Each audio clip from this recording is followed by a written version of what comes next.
Un pacto con el diablo hizo rica a una familia, pero quedó maldita. Hola Pepe, buenas noches. Me gustaría mucho contarte algo raro que sucedió en la familia de mi papá. Ojalá pudieras publicarlo. Bueno, comenzaré diciendo que mis abuelos tuvieron 12 hijos, 10 varones y 2 mujeres. En su juventud, mi abuelo y mi papá nos contaban que mi abuelo tuvo mucho dinero. Incluso vivían en una hacienda, la cual tenía un corrido muy conocido, llamado El Novillo Despuntado. Pero los hijos mayores de mis abuelos se encargaron de despilfarrar todo, quedándose sin nada. Uno de ellos estuvo a punto 2 veces de ser llevado a las Islas Marías, pero mi abuelo pagaba mucho dinero para que no lo hicieran. Mi abuela falleció cuando mi papá aún era un niño de 8 años, por lo que una de mis tías se dedicó a cuidar a mi padre como si fuera su hijo. Dado que mi papá era el hijo número 12, creció amando a su hermana como si fuera su madre. Con el tiempo, mis tíos hermanos de mi padre comenzaron a fallecer. Lo raro es que siempre se iban de 2 en 2 en el mismo año, al grado de que de los que tengo memoria, solo recuerdo a 6 tíos, entre ellos las 2 mujeres, mi papá y mi abuelo. Cuando yo tenía unos 10 años, falleció uno de mis tíos, Carlos. A los 4 meses murió mi abuelo a la edad de 116 años.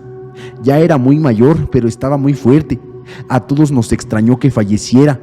Pero algo que nos sorprende mucho es que cuando mi abuelo ya estaba a punto de fallecer, gritaba, tiraba patadas y manotazos, gritando que no se lo iban a llevar, que no iba a dejar que se lo llevaran, y les gritaba groserías a lo que fuera que viera. Así fue como falleció, mientras mis tíos y mi padre trataban de calmarlo. Pasó el tiempo y en el año 2019 le detectaron cáncer a mi papá. Desgraciadamente ya era demasiado tarde, ya no se podía hacer nada, pues ya estaba en la última etapa. Nosotros vivimos actualmente en Ciudad Juárez y toda nuestra familia es de Acapulco, Guerrero. Lo extraño es que cuando nos dimos cuenta de la enfermedad de mi padre, uno de sus hermanos también se enfermó de los pulmones. Mi papá seguía muy grave, por lo que acordamos no decirle nada sobre su hermano, para no preocuparlo. A mi tío ya lo iban a dar de alta, pero esa misma noche se quedó dormido y ya no despertó. Lo raro es que esa noche mi papá aseguraba ver a un niño corriendo por las camas del hospital donde estaba.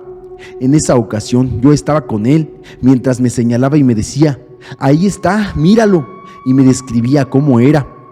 Eso tardó más o menos unos 10 minutos y cuando se calmó se acostó a dormir. Yo en ese momento sentía mucho miedo. Al día siguiente nos avisaron que mi tío había fallecido, pero decidimos no decirle nada a mi padre porque seguía muy delicado. Pero creemos que mi tío tomó la forma de ese niño y fue a despedirse de mi padre. Esto fue el 5 de agosto. Desgraciadamente, mi padre falleció el 9 de agosto del mismo año. A los 2 años, cuando estábamos en plena pandemia, mi tío Fausto, hermano de mi padre, se contagió de COVID, murió también a los 4 días. Ese mismo año también murió otro de mis tíos, Nicanor. Como comprenderás, todo esto era muy fuerte para toda la familia. 4 integrantes en muy poco tiempo, pero eso no fue todo. Al siguiente año de haber muerto mis tíos, una de las tías mujeres también falleció, pero su velorio estuvo lleno de cosas extrañas. En cuestión de un día se le llenó de hormigas todo el cuerpo. En el velorio se apagaban sus velas, a sus nueras las tiraban de los rebozos y sus nietas empezaban a llorar. Decían que las pescaban o que las pateaban, hasta que una de sus hijas y otra de mis tías regañaron al cadáver, diciendo que dejara de hacer travesuras y que descansara en paz, que no molestara a la gente.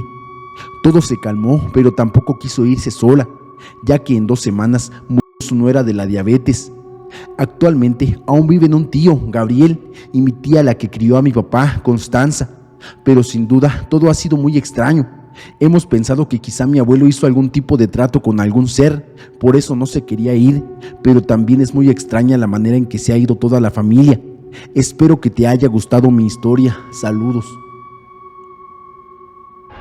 Mi don es predecir la muerte de mis seres cercanos. Buenas noches, Pepe. Quiero contarte mi historia sobre la muerte de mi padre y lo que creo yo podría ser mi don. Soy de República Dominicana y mi papá casi toda su vida sufrió de problemas del corazón. Él era espiritista y muchas veces me ayudaba a fumarle tabaco a los santos o a hacer limpias de sus figuras. Siempre estuve ahí para ayudarlo en lo que necesitara, como pasarle el agua o café a los espíritus. Hubo una semana en la que mi padre estuvo muy mal de salud, pasando la mayor parte del tiempo en su altar de los santos pidiéndoles ayuda. Un martes mientras dormía soñé su muerte y la manera en que ocurría. Aunque siempre creí que era solo un sueño, nunca comenté nada. Tuve el mismo sueño aproximadamente 3 veces. Luego, un viernes de esa misma semana, llamaron a mis familiares diciendo que mi papá estaba tirado en su carro. Muchos creyeron que había desmayado o que simplemente estaba cansado, pero lamentablemente estaba muerto. Ese día no lloré ni tampoco pude hacerlo durante su velorio. La única vez que logré llorar por su muerte fue el día de su entierro. Mi papá murió de un paro cardíaco. Desde entonces ya no puedo llorar, no me vienen ganas de hacerlo. Él siempre decía que llorar no valía la pena, porque llorando nuestros seres queridos no volverían, y lo mejor era dejarlos descansar en paz. Han pasado 2 años desde la muerte de mi padre, y durante ese tiempo he tenido sueños premonitorios. Sueño con lo que va a pasar, o cuando alguien está enfermo o a punto de enfermarse. Siempre trato de pedirles a los santos que ayuden a esa persona, y rezo en su nombre para que se recuperen. He notado que muchas veces las personas a las que les rezo logran recuperarse o mejoran. No sé si es casualidad, pero solo sé que hago lo que puedo. Creo que es un don, o quizás solo son sueños que no podemos tener. Si alguien cree que es un don y puede ayudarme, sería de gran ayuda.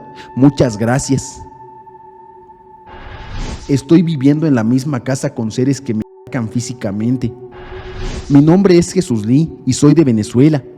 Hace 5 años que he estado cuidando casas y trabajando, ya que vivo sola desde los 15 años.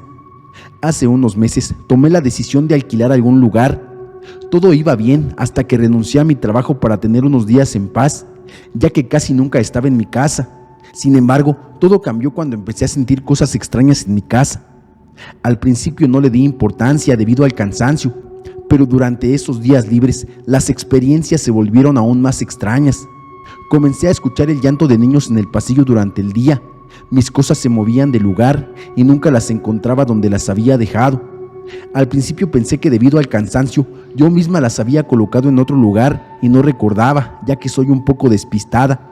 Sin embargo, un día mientras me estaba bañando, escuché un ruido como si alguien moviera las sillas en el comedor. Al salir del baño, me sorprendí al encontrar todas las sillas fuera de su lugar. A pesar de todo, no le di mucha importancia a esto ni a los llantos, simplemente los ignoré. Sin embargo, creo que esto molestó a alguna presencia, ya que cuando intenté dormir apagando todas las luces, en cuestión de minutos escuché susurros de mi nombre. A pesar de dar la vuelta en la cama e intentar seguir dormida, los susurros no cesaban y continuaron durante varias noches. En una de esas noches me quitaron la cobija con tanta fuerza que terminó en una esquina del cuarto, lo cual me asustó. Al levantarme para buscar la cobija, un libro que estaba en mi mesa de noche voló y me golpeó en el labio, causándome una herida. Al ir a la sala y expresar en voz alta mi indignación, fui lanzada del mueble y pude escuchar risas y susurros por todas partes. A pesar de esto, sigo viviendo en este lugar y ellos continúan molestando. Ya no me lanzan cosas, pero los susurros, los llantos y algunas sombras siguen presentes. Ellos no tienen intención de irse y yo tampoco. Tendremos que acostumbrarnos a vivir juntos y ya no me siento tan sola.